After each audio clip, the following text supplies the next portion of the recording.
अस्सलाम वालेकुम एवरीवन, कैसे हैं आप सब। एनसीटीवी में करते हैं आपको खुशामदीद। शाहरुख खान, जिसे बॉलीवुड का किंग खान भी कहा जाता है, एक मामूली थिएटर का एक्टर जिसने कभी ये नहीं सोचा था कि वो कभी बड़ी स्क्रीन पर भी नजर आ सकता है। शाहरुख खान के फिल्मी करियर का आगाज सन 1992 में एक रोमांटिक हीरो के रोल में फिल्म दीवाना से हुआ।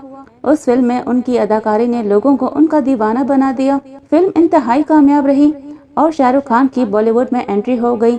फिर सन 1995 में फिल्म दिल वाले दुल्हनिया ले जाएंगे ने तो इन्हें जैसे इंडिया का रोमांटिक सुपरस्टार हीरो बना दिया। लेकिन उन्होंने अपने करियर में कॉमेडी और नेगेटिव दोनों रोल्स किए, जिसमें भी वो कामयाब रहे। उनके करियर में अप्स एंड डाउन्स तो बहुत आए, लेकिन फिल्म बाजीगर, करण अर्जुन, कभी खुशी कभी गम और कल हो ना हो जैसी फिल्मों की मदद से उन्होंने पूरी दुनिया के लोगों के दिल जीत लिए। सिर्फ यही नहीं, बॉलीवुड में अपनी खिदमत पेश करने पर सन 2005 में इंडियन गवर्नमेंट ने उन्हें सिविलियन अवार्ड पद्मश्री से नवाजा।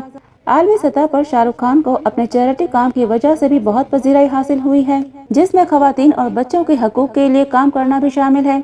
अदाकारी के अलावा शाहरुख खान की एक और मोहब्बत क्रिकेट से भी है।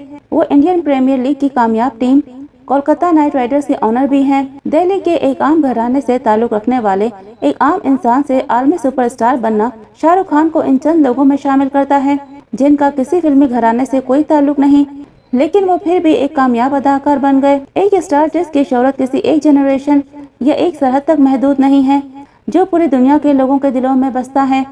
शाहरुख खान का कहना है कि इन्हें इतनी शोहरत हादसाती तौर पर मिली। उन्होंने कभी नहीं सोचा था कि वो थिएटर से बॉलीवुड तक का सफर तय करेंगे।